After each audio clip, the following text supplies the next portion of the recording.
बोलो जयकारा बोल मेरे श्री गुरु महाराज की जय। सभी गुरुमुख प्रेमियों से सप्रेम जय सच्चिदानंद। वंदो चरण सरोज गुरु मुद मंगल आगार, जहि सेवत नर होत हैं भव सागर से पार। गुरु जी के सुमिरन मात्र से नाशत विघ्न अनंत, तासे सर्वारंभ में ध्यावत हैं सब संत। हमेशा से हम सत्संग में सुनते आए, श्री गुरु महाराज जी से सुनते आए। गुरु महाराज जी के मुख से भी ये वचन हमने अनेक बार सुने कि सतगुरु के वचनों पर विश्वास होना चाहिए। सतगुरु ने जो वचन हमें फरमा दिए, जो कुछ हमने उनसे सुन लिया, उन पर 100% विश्वास रखें, बल्कि 101% विश्वास रखें, जो हम रख नहीं पाते। याद करो कि कितनी बार ये वचन सुने हैं और कितनी बार हमने विश्वास से डांवाडोल होते हुए अपने आप को देखा है। ऐसा भी कह सकते हैं, ऐसा भी मान लेना गलत नहीं होगा कि हमें तो विश्वास अभी तक हुआ ही नहीं।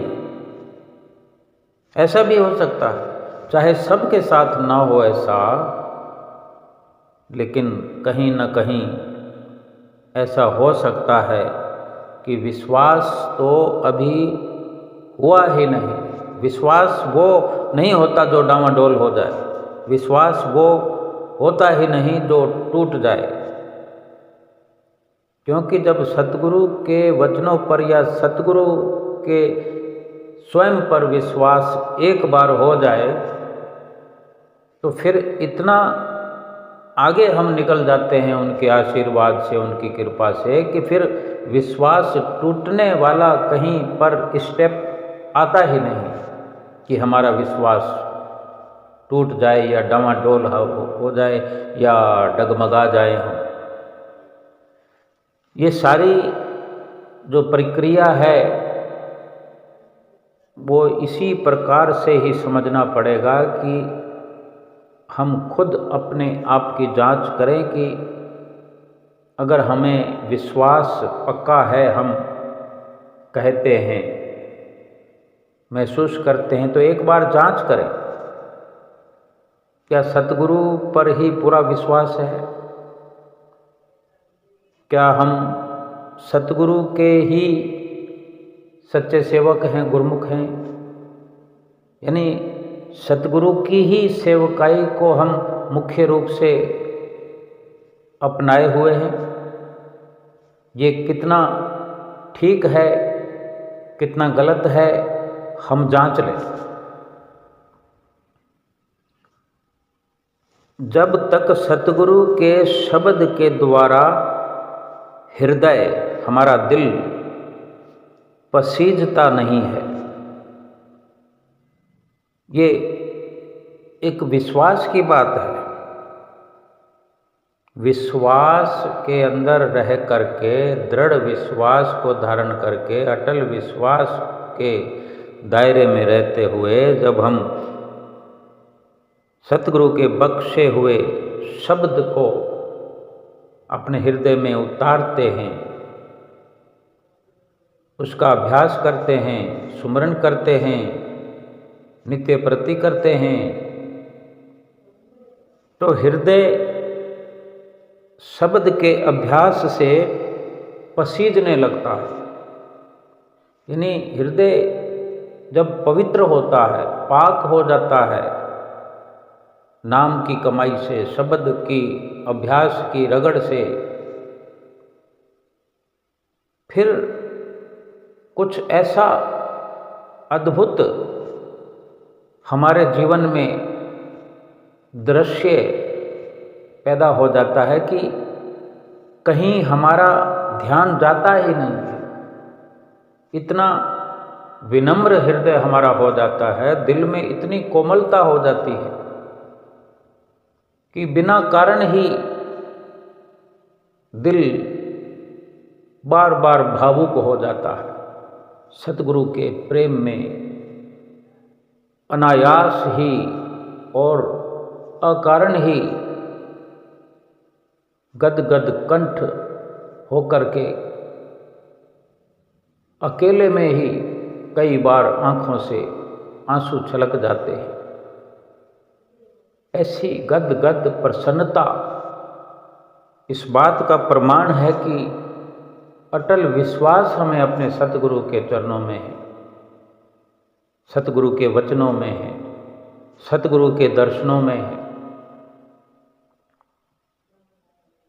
और ये शब्द के द्वारा जब तक हमारा दिल पसीज नहीं जाता, या ये भी कह सकते हैं कि जब तक हृदय पाक साफ नहीं हो जाता,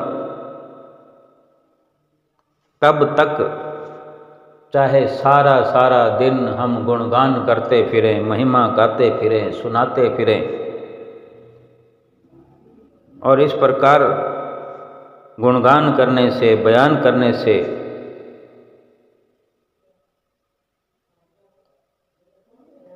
कोई सफलता प्राप्त नहीं होती, क्योंकि सतगुरु का अंत जो है वैसे तो पाया ही नहीं जा सकता, उसकी महिमा का गुण गाया ही नहीं जा सकता। लेकिन जो केवल हम बयान करते रहें, गुणगान करते रहें, जिह्वा से वर्णन करते रहें, तो महापुरुष फरमाते हैं केवल कहने से तो अंत पाया जा सकता ही नहीं। यानी लफ्ज़ों से बयान नहीं किया जा सकता कि सतगुरु का मुझ पर कितना आशीर्वाद हुआ, कितनी उनके चरणों में मेरी लगन लगी। ये हकीकत में शब्दों में कहा नहीं जा सकता, क्योंकि सतगुरु का अंत तो उनकी कृपा के बिना पाया नहीं जा सकता। कई दुनिया में बड़े बड़े पुकारते पुकारते मर गए, इस दुनिया से चले गए, हजारों हजारों लाखों लाखों जिन्होंने ऐसी ऐसी ऊंची ऊंची पुकार लगाई। हम देखते हैं कि बड़े बड़े जागरण, कीर्तन, हवन, यज्ञ, तप होते हैं, होते रहे हैं, होते रहेंगे। कितनी तेज ध्वनि में पुकार करते हैं। कहीं पर पुकार हो रही होती है कि कितने मीलों तक, अगर लाउड स्पीकर में आवाज़ हो तो मीलों तक आवाज़ जाती है रात के सन्नाटे में। और बिना माइक के भी ऐसे ऐसे प्रभु की महिमा का गान करने वाले कितनी कितनी दूरी तक अपनी आवाज़ को पहुंचा देते हैं। कई बार ऐसा होता है कि उनकी आवाज़ सुनकर उनका दिल पसीजे या न पसीजे, सुनने वालों का दिल पसीज जाता है, क्योंकि ये अपनी अपनी लगन और अपने अपने दृढ़ विश्वास की बात है।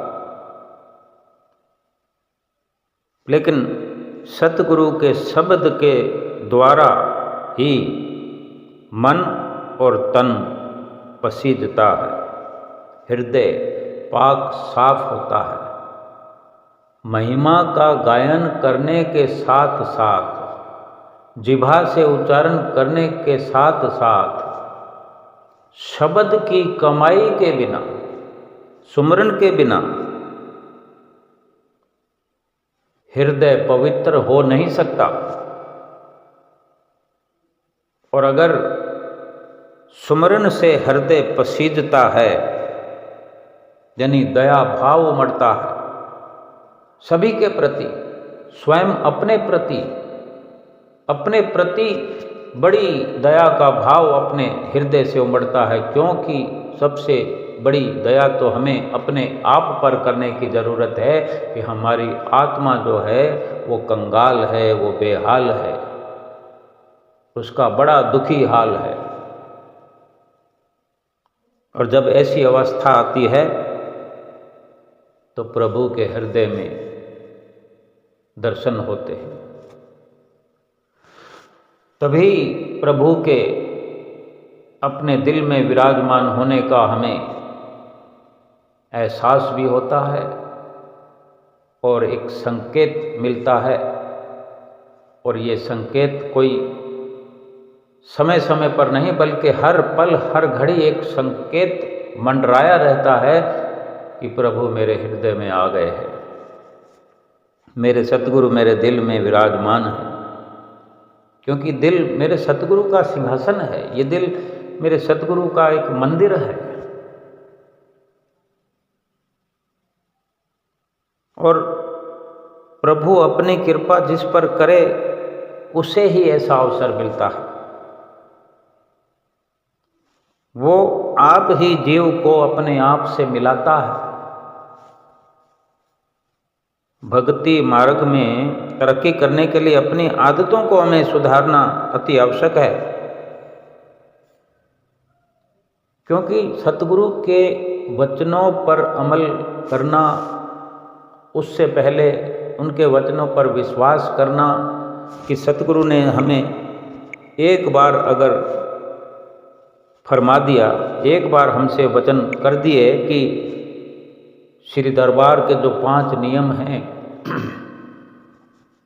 ये आत्मा के कल्याण के लिए है, गुरुमुख प्रेमियों के कल्याणकारी वचन हैं। ये श्री परमहंसों ने जो समय समय पर हमें ये वचन फरमाकर आगाह किया है, आज भी हुजूर गुरु महाराज जी हमें रोज़ दिन में कई बार इशारा करते हैं।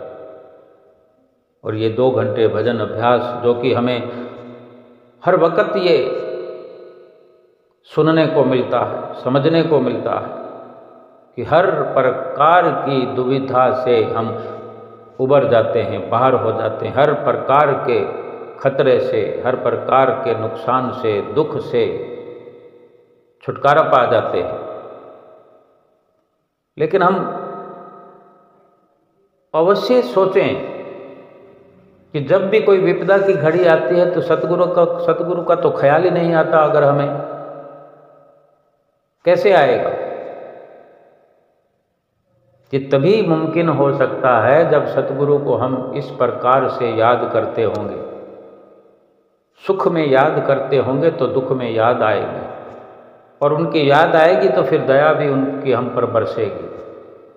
और उनकी दया अगर इतनी बरसती होती होगी तो उसकी उस दया की भरमार के कारण दुख की दुविधा की घड़ी तो आ ही नहीं सकती। फिर भी अगर आ जाए तो हमें सर्वप्रथम सतगुरु की याद खुले मन से भरपूर आएगी, और सतगुरु से हमारी प्रार्थना होगी कि रास्ता दिखाओ। और जो भी जरिया हमने संसार में अपनाना होगा उस दुख के निवारण के लिए, वो सतगुरु की प्रेरणा से ही हम आगे बढ़ेंगे। और बिना किसी परेशानी के, बिना किसी दुख के, क्योंकि जब दुख आता है तो दुख को निवारण करने के लिए कितने दुखों को भोगना पड़ता है। अभी अचानक से कोई पेनल्टी किसी प्रकार की हमें लग जाए तो हमारे पास वो पेनल्टी भरने के लिए पर्याप्त मात्रा में धन है, लेकिन उससे बचने के लिए हम कितने दुखी होते हैं, बेचैन होते हैं। कभी इधर फ़ोन लगाते हैं, कभी उधर फ़ोन लगाते हैं, कभी उसको बुलाते हैं, कभी उसको बुलाते हैं, और हो सकता है फिर बाद में वो पेनल्टी भरनी ही पड़ती है। तो वो पेनल्टी का जो दुख हमने समझा था, उस दुख को मिटाने के लिए कितने हम बेचैन हुए। वो दुख बेकार में हम अपने आप पर खुद ही बरसाते रहे। कभी इसको बुलाया, कभी उसको बुलाया, उसको फ़ोन किया, लेकिन कुछ नहीं हो सका और वो पेनल्टी भरनी पड़ी, फिर हार कर थक कर बैठ जाते हैं। लेकिन अगर सतगुरु की याद बन आए उस वक़्त अंतःकरण में, रोम रोम में सतगुरु की याद बनी रहती है गुरुमुख प्रेमियों को। लेकिन विशेष किसी ऐसी परिस्थिति में वो याद उभर कर बड़े रूप में आ जाती है और कोई उस वक़्त नज़र नहीं आता, केवल सतगुरु का स्वरूप हमारे मस्तक पटल पर आ जाता है। खुली आँखों में सतगुरु हमें दिखाई देने लगते हैं, रोम रोम से सतगुरु के आगे पुकार होती है। तो ऐसी अवस्था में अगर पेनल्टी भरनी भी है तो हमें एक आत्मिक बल मिलता है कि अगर हमारा अंतिम यही कार्य बनना होता है तो वो अंतिम नहीं, वो पहले स्टेप पर हमें प्रेरणा मिल जाती है कि ये पेनल्टी भर दीजिए और मन को चंगा करके खुश हो करके बैठ जाइए। अब स्थिति तो सारी वही है। पेनल्टी तो तब भी भरते हैं जब सतगुरु की याद ना करके दुनिया को याद करते रहते हैं, दुनिया को फरियाद करते हैं, उनको बुलाने के लिए उनसे कोई राहत मिल जाए। और पेनल्टी तब भी भरी, लेकिन सतगुरु का सहारा लेकर सतगुरु की याद के दायरे में वह सुखद एहसास के साथ पेनल्टी भरी जाती है कि इसमें और कुछ नहीं हो सकता। तो मन हमारा सुकून से भरा हुआ वो पेनल्टी भरता है और बिल्कुल डामाडोल नहीं होता, क्योंकि दृढ़ विश्वास, अटल विश्वास सतगुरु के चरणों में है। और वो जो हमने हरजाना भरा है वो हमारा प्रारब्ध भोग है, जो वो भरने के लिए हमारे पास पहले से व्यवस्था है। जहाँ जरूरी है वो सतगुरु हमें वही प्रेरणा देते हैं जो हमारा तन मन धन खुशियों में भरा रहता है। जरूरी नहीं है कि हम जो पाप करें या हम किसी से कोई धन लें या कोई हम गलती करें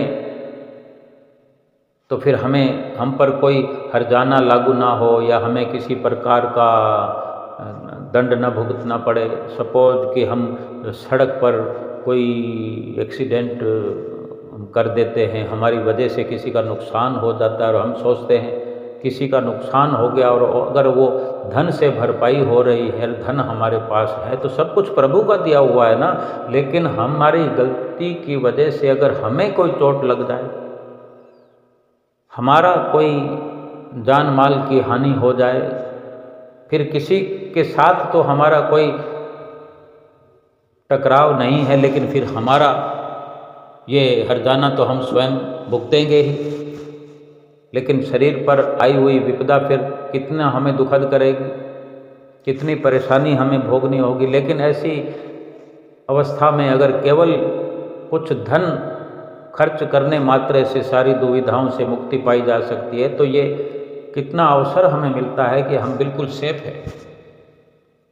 अगर किसी को नुकसान हुआ है और धन देने से वो सब कुछ ठीक होता है, तो ये सतगुरु की कितनी कृपा है कि कहीं ना कहीं तो भुगतान करना ही पड़ता है।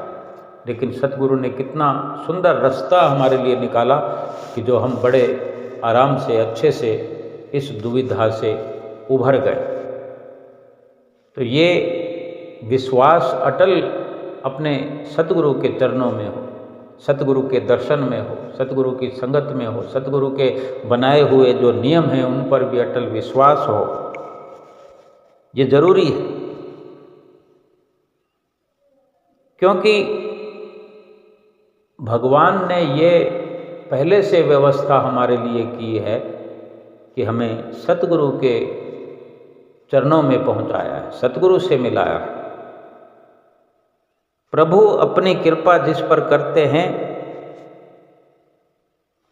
वही प्रभु से मिल सकता है। प्रभु अपने आप से खुद कृपा करके ही जीव को अपने से मिलाते हैं। और ये सतगुरु से मिलना मिलाना, उन पर विश्वास करना, ये सारी प्रक्रिया प्रभु की ही देन है। प्रभु की प्रेरणाएं ही सतगुरु के मुखारबिंद से हमें रोज नित्य प्रति रोजमर्रा हमें सुनने को मिलती है। हमें अपनी आदतों का सुधार जो करना है वो भी सतगुरु के वचनों के दायरे में रहकर किया जा सकता है। जो 5 नियमों की पालना करेगा, भजन अभ्यास करेगा, सभी कुछ भला चंगा हो जाएगा, आदतों में सुधार होगा और जो दुख कष्ट हैं वो हल्के हो जाएंगे।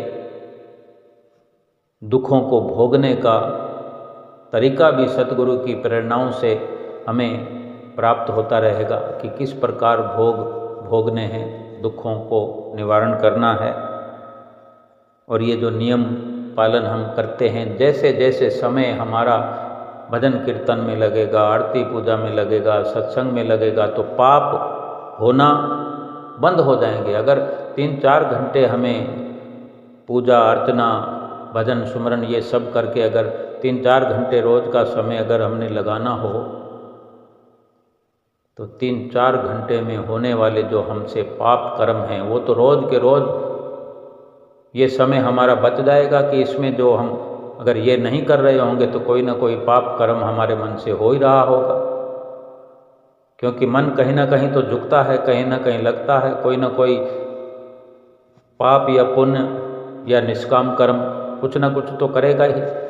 लेकिन ये निष्काम कर्म जो सतगुरु की कृपा से हमें करने का अवसर मिलता है, मिल रहा है, ये बाकी सब कुछ करने से हम बच जाएंगे। और इसके साथ साथ ये सतगुरु के आशीर्वाद से, सुमरन के प्रताप से पिछले न जाने हजारों लाखों करोड़ों पाप इस समय में रोज का रोज नष्ट हो जाते हैं। और जो रात और दिन 24 घंटे सतगुरु की याद में बने रहते हैं वो भी पाप कर्मों से बचे रहते हैं। यानी पिछले प्रारब्ध में आए हुए पाप कर्मों का बोझा जो है वो हल्का बड़ी आसानी से होता रहता है, पाप कर्म नष्ट हो जाते हैं। ये हृदय, ये दिल साफ सुथरा पाक साफ होता रहता है। तभी तो सतगुरु के दर्शन दीदार होते हैं, तभी तो सतगुरु के हृदय में होने का हमें एहसास हर वक्त होता है। कितने पापों से फिर बचते हैं। सतगुरु के होने का एहसास ही पापों से बचना है। ये हृदय पाक साफ तभी बना रह सकता है कि रोज के रोज सुमरन करें, भजन अभ्यास करें। श्री पंचम पातशाही गुरु महाराज जी के समय की एक बड़ी सुंदर लीला है कि शाम के समय श्री गुरु महाराज जी दर्शन दे रहे थे। श्री दर्शन हाल की ये लीला है। जैसे श्री दर्शन हाल में सामने की लंबी लंबी लाइनें लगी होती हैं, ऐसे ही उस दिन भी लंबी कतारें लगी हुई थी। उन्हीं लाइनों में से एक दिल्ली शहर की रहने वाली एक लड़की अपने माता पिता के साथ में आई। माता पिता के साथ लाइन में लगी हुई खड़ी थी। किसी गलत दवा का प्रयोग करने से उसकी आँखों की ज्योति लगभग चली गई थी। कुछ दिखाई न देने के कारण वो बहुत परेशान रहने लगी। अब डॉक्टर तो हम समझते हैं कि तुक्के लगाते रहते हैं, अब ऐसा करो, अब ऐसा करो, अब ये दवाई ले लो, अब ये दवाई ले लो। उसके माता पिता भी बहुत चिंतित थे। उन्होंने उसका जितना हो सका उपचार तो करवाया, परंतु कहीं से लाभ किसी प्रकार का नहीं हुआ।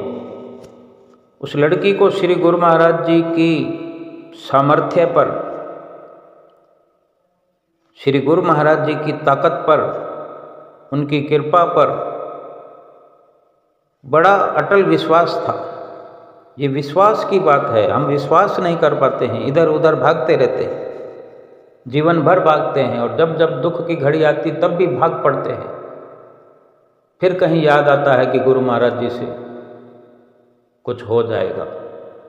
लेकिन पहले ही अगर गुरु महाराज जी पर हमें विश्वास हो, जैसे उस लड़की को विश्वास था गुरु महाराज जी की ताकत पर और उनकी कृपा पर, पूरा विश्वास था, तो उसने अपने माता पिता से कहा था कि मुझे एक बार श्री गुरु महाराज जी के दर्शन करवा दो, उनके सामने मुझे ले चलो, मेरी आँखों की ज्योति अवश्य ही लौट कर आएगी। महाप्रभु जी के प्रति, सतगुरु के प्रति, पंचम पातशाही गुरु महाराज जी के प्रति अपने बेटी की ये निश्चल श्रद्धा और दृढ़ विश्वास को देखते हुए उसके माता पिता फिर उसको संग लेकर आए और श्री संत नगर आ गए। उस वक़्त श्री गुरु महाराज जी श्री संत नगर में विराजमान थे। श्री संत नगर आ गए। जब उस लड़की की बारी आई, सामने लाइनों में लगे हुए थे सभी, और वो लड़की भी अपने माता पिता के साथ लाइनों में लगी थी। जब उस लड़की की बारी आई तो श्री चरणों में विनय की गई कि स्वामी जी, अपनी कृपा से मुझे आँखों की ज्योति बख्श दो, कृपा करो। श्री गुरु महाराज जी से भला क्या छुपा है? उनकी अंतर्यामीयता तो विश्वास वाले ही जानते हैं। श्री गुरु महाराज जी तो अंतर्यामी हैं। उसकी विनय को, उसकी विनती को बड़े ध्यान से सुना और वचन फरमाए, भजन करो, सुमरन करो, सब ठीक हो जाएगा। और लड़की ने इन वचनों को पले बांध लिया। वहाँ से तो चले आए श्री संत नगर से, और घर पहुंचकर श्री आज्ञा के अनुसार भजन सुमरन पर बैठ गई। रोज का रोज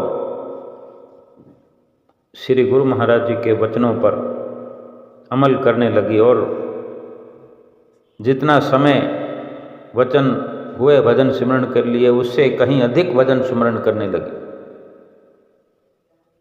और कुछ दिनों में उसे भजन पर बैठे बैठे एक दिव्य प्रकाश दृष्टिगोचर हुआ, और उसने चौंक कर जैसे ही आँखें खोली तो क्या देखती है कि आँखों की ज्योति वापस आ गई है। जहाँ डॉक्टरों की दवाएं काम नहीं करती, वहाँ सत्पुरुषों की दुआओं से काम बन जाते हैं। आवश्यकता अगर है तो केवल अटूट विश्वास की है।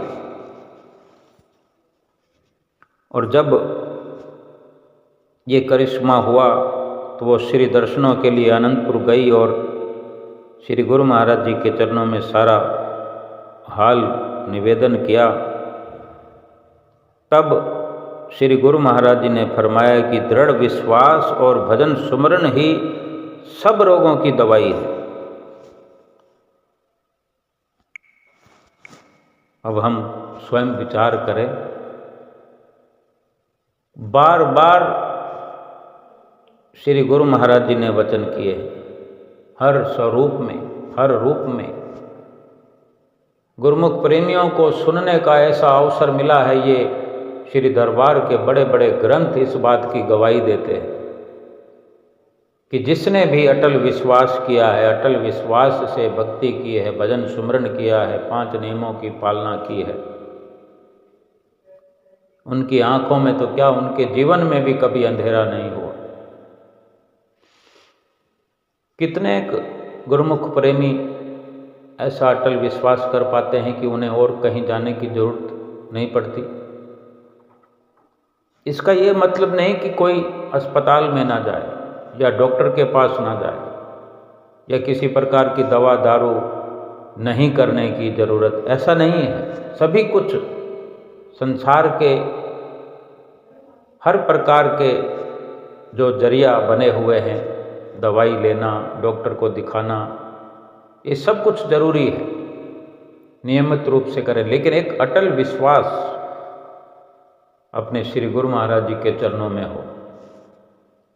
और श्री गुरु महाराज जी ने अगर कुछ वचन कर दिए हों, उस प्रकार से उन पर अमल करना।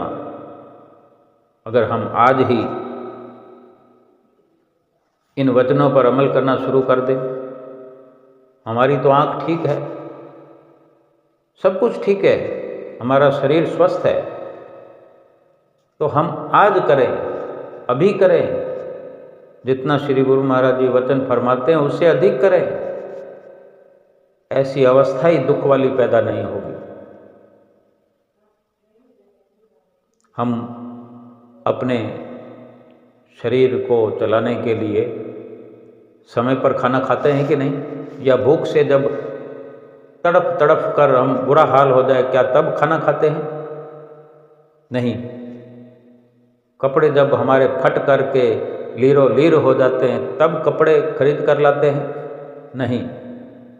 जूता या चप्पल क्या तब खरीदते हैं जब हमारे पांव कांटों से या पत्थरों से छलनी हो जाए, खून निकल आए? नहीं। अच्छी अच्छी चप्पल घर में पहनने के लिए, अच्छे जूते बाहर पहनने के लिए, जुराब पहनने के लिए, सुंदर सुंदर कपड़े, एक सूट पड़ा होता है एक और ले आते हैं, दो पड़े होते हैं एक और ले आते हैं, कोई ब्याह शादी आती है और ले आते हैं। ये अंदर के कपड़े हैं, ये बाहर के कपड़े हैं। कितनी यथा योग्यता से अधिक खर्च करते हैं। हार श्रृंगार, सोना चांदी, ज्वेलरी, हर चीज पर्याप्त मात्रा से अधिक प्रयोग में लाते हैं। वक्त से पहले सब इंतजाम रखते हैं कि अगर ऐसा हो गया तो ये करना है, ऐसा हो गया तो ये कहना, शादी आने वाली है, 2 महीने पड़े हैं और हम तैयारियां शुरू कर देते हैं। जब कहीं और किसी के यहाँ शादी में जाना हो, कोई नज़दीकी हो और कोई दूर का भी हो, अगर शादी में जाना है तो उसकी तैयारी, जैसे संदेश मिलता है हमारे जहन में, हमारे दिमाग में वो घूमता रहता है कि फलां दिन शादी पर जाना है, तो कौन कौन सी चीज़ें ज़रूरत है, अगर वो नहीं है तो हमने खरीद के लानी है, वो इंतज़ाम करना है और वहाँ पहुँचना है, वेल अप टू डेट हो करके वहाँ पर जाना है। किसी को ये न लगे कि ये कुछ अभाव में आया है, उनको ये लगना चाहिए हर प्रकार से प्रभाव में आया है। और भजन भक्ति के लिए, आत्मा के लिए, या फिर जो दुख आने वाला है, जो परेशानी आने वाली है, हमें नहीं पता, क्योंकि इस प्रकार का अगर कोई दुख आने वाला है या कोई अनहोनी होने वाली, तो उसका कोई कार्ड थोड़ी आएगा, कोई निमंत्रण थोड़ी आएगा कि आप फलां जगह आना इलाज कराने के लिए, ये दुख की घड़ी आने वाली है, या इस प्रकार से ये मुसीबत आने वाली है, आंधी तूफान होने वाला है, या कोई जलजला आने वाला है, या कोई शरीर पर रोग आने वाला है। इसका कोई इनविटेशन नहीं आएगा, कोई संदेश थोड़ी आएगा। लेकिन सदगुरु ने तो संदेश दिया है ना, हर वक्त, हर पल, हर घड़ी हमें ये सुझाव मिला है कि सुमरन करते रहो। और लगता क्या है इसमें, ये तैयारी अगर हम पहले से करके रखें, अगर पता होता, अगर ये संदेश दिया जा सकता होता कि फलां दिन ये मुसीबत आएगी, फलां दिन ये तकलीफ़ आएगी, फलां दिन ये रोग आएगा, तो तारीखें भी बता दी जाती है। लेकिन अथाह दुख हैं, अथाह परेशानियां हैं, अथाह रोग हैं, किस किस का संदेश मिलेगा? लेकिन हमें तो हर वक्त, हर घड़ी, हर पल, रात और दिन, 24 घंटे हमें बता दिया है कि श्वास श्वास सुमरन करो। इस तैयारी का कोई खर्चा नहीं लगता। इस सच्ची तैयारी के लिए, आत्मा की तैयारी के लिए, रोगों को मिटाने की तैयारी के लिए जो रास्ता सदगुरु बताते हैं, कुछ नहीं लगता। गुरमुख प्रेमी उच्चारण भी करते हैं कि सुमरन कर दे रहिए, तेरे लग दे नहीं रपइए। कि अगर सुमरन करते रहो कुछ खर्च नहीं आएगा, कोई रुपए नहीं लगते। अगर हम किसी शादी पर भी जा रहे हैं, हजारों का सूट पहनकर जा रहे हैं, कोई सोने के आभूषण पहन के जा रहे हैं, तो कोई मना थोड़ी है। गुरु महाराज जी तो हर हाल में हम पर खुश रहते हैं। अगर हम सुमरन करते रहें तो हमारे सूट बूट पहनने पर गुरु महाराज जी की प्रसन्नता है, हमारी कार चलाने पर प्रसन्नता है, हमें बंगले में रहने पर भी श्री गुरु महाराज जी की प्रसन्नता है। उनकी तो प्रसन्नता ही प्रसन्नता है अगर हम सुमरन करते रहें। सुमरन अगर हम नहीं करते हैं, भक्ति नहीं करते हैं, तो फिर ये सब किस काम के? इनका क्या लाभ होगा? हजारों का सूट पहना, लाखों का सूट पहना, सोना पहना, चांदी पहनी, 5-4 हज़ार का जूता पहन लो, 500-400 रुपये की सॉक्स पहन लो, suited booted well up to date बन के रहो। ये क्या है? ये सब कुछ यहीं फिनिश होने वाला है। अंदर जो वो जीव है, जीव आत्मा है, आत्मा के ये परमात्मा है सदगुरु। परमात्मा तो अपनी चीज़ की कदर करना सिखाते हैं, चिंता करना सिखाते हैं, और इसीलिए चिंतन करने के लिए हमें हर वक्त प्रेरणा देते हैं, बड़ा से बड़ा। अगर उस आत्मा की चिंता करके हम चिंतन करेंगे, प्रभु का सुमरन करेंगे, भजन अभ्यास करेंगे, आत्मा अगर ठीक रहेगी तो शरीर का कुछ नहीं बिगड़ सकता। क्योंकि जो मालिक की परवाह करने वाला है वो शरीर तो मुफ्त में ही ठीक हो जाएगा। अगर किसी मकान का मालिक अगर ताकतवर है, वेल फाइनेंस स्थिति में बिल्कुल अपडेट रहता है, उसके मकान की मजबूती को क्या हो सकता है? हर प्रकार से उसका जो भी बंगला कोठी है एक व्यवस्था के अंदर ही है।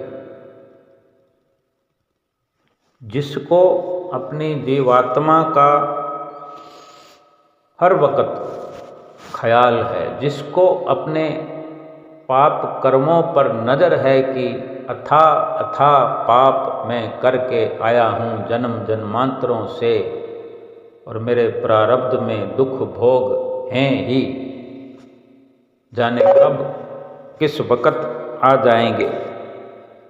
वो सतगुरु की पूरी जो प्रेरणाएं हैं उन पर विश्वास करता है, अमल करता है, सतगुरु के वचनों पर चलता है, सतगुरु के आशीर्वाद में पलता बढ़ता है,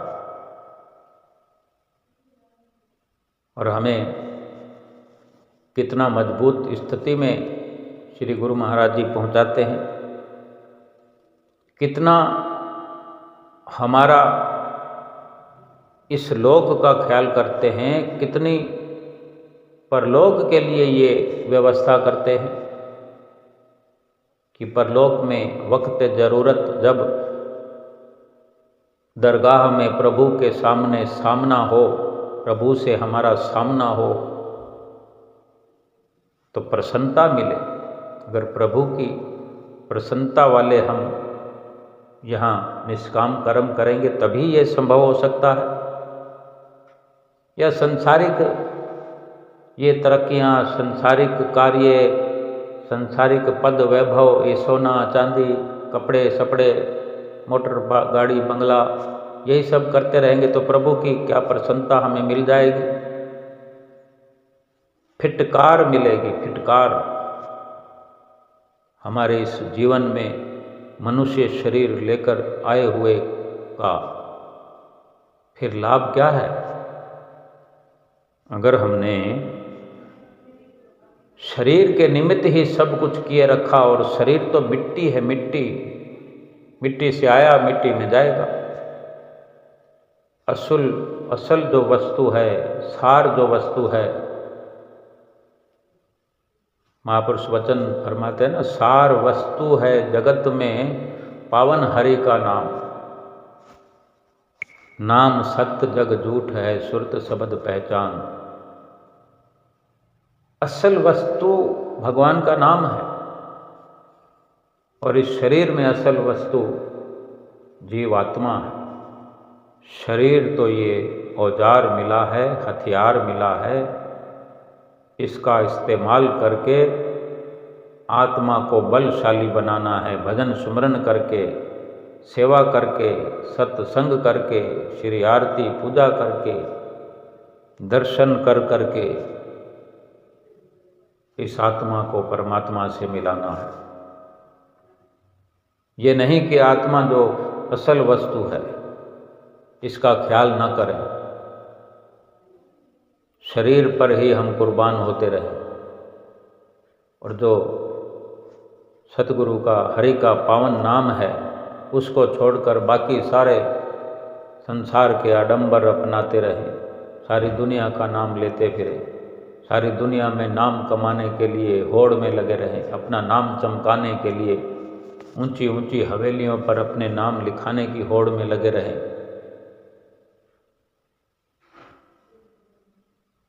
सार वस्तु है जगत में पावन हरि का नाम। उसी हरि के नाम को, उसी परमात्मा के नाम को मुख्य रूप से अपने हृदय में धारण करें और आत्मा का कल्याण करें। सतगुरु की शरण मिली है, ये बड़े भागों की निशानी है। सौभाग्यशाली इस दुनिया में हम कहे जाएं, अपने आप को सौभाग्यशाली बनाएं कि हम सतगुरु के वचनों पर अक्षर अक्षर पालन करें। भजन सुमरन कोई ये नहीं कि श्री गुरु महाराज जी ने 2 घंटे भजन अभ्यास के लिए कहा है, हम 2 घंटे से ऊपर चलने की प्रयास में लगे रहे। नित्य प्रति 5 नियमों की पालना करते हुए 2 घंटे भजन अभ्यास करते हुए ये लोक तो हमारा सुखी होना ही है, पर लोक भी सुहेला होगा। जिसने प्रभु का नाम लिया इस जीवन में, जिसने प्रभु की ओट लेकर, सहारा लेकर उसके नाम का सुमरन किया है, उसने अपना लोक और परलोक दोनों सुहेला किया है। ग्रंथों में, शास्त्रों में कभी कहीं पढ़ा सुना नहीं ऐसा कि भगवान का भजन करने वाला, भगवान का सुमरन करने वाला दुख पाता रहा हो, किसी को दुख हुआ हो, बल्कि यही वर्णन पढ़ा है, सुना है कि भगवान के भक्त इस दुनिया में रहकर भी खुशी खुशी अपना जीवन व्यतीत करके गए हैं और परलोक में भी उनका मुख जो है उज्जवल हुआ है, प्रभु से आंख मिलाने के काबिल हुए हैं। और आम इंसान जो प्रभु के नाम से बेखबर रहता है, जो सतगुरु के वचनों पर अमल नहीं करता है, उनका क्या हश्र होता है। इस इंसानी जन्म से भी बेदखल कर दिए जाते हैं। ये मनुष्य जीवन जो प्राप्त हुआ, ये हमेशा हमेशा के लिए छीन लिया जाता है। एक बार ये मनुष्य जीवन हाथ से चला गया, फिर दोबारा मिलने का नहीं। लेकिन अभी ये मनुष्य जीवन हमारे हाथों में है। हर गुरमुख, हर प्रेमी अटल श्रद्धा और विश्वास से सतगुरु के वचनों पर पालन करता जाए। 5 नियमों की पालना के साथ 2 घंटे या इससे भी अधिक भजन स्मरण करता चला जाए और अपने हृदय को पाक साफ करे, विनम्र करे और अपने सतगुरु का, अपने सतगुरुदेव परमात्मा का, पार ब्रह्म परमेश्वर का अपने हृदय में होने का हर पल एहसास करे कि सतगुरु मेरे साथ हैं और मैं सतगुरु के साथ हूँ, और ये जीवन सकारत हो जाए। बोलो जयकारा बोल मेरे श्री गुरु महाराज की जय।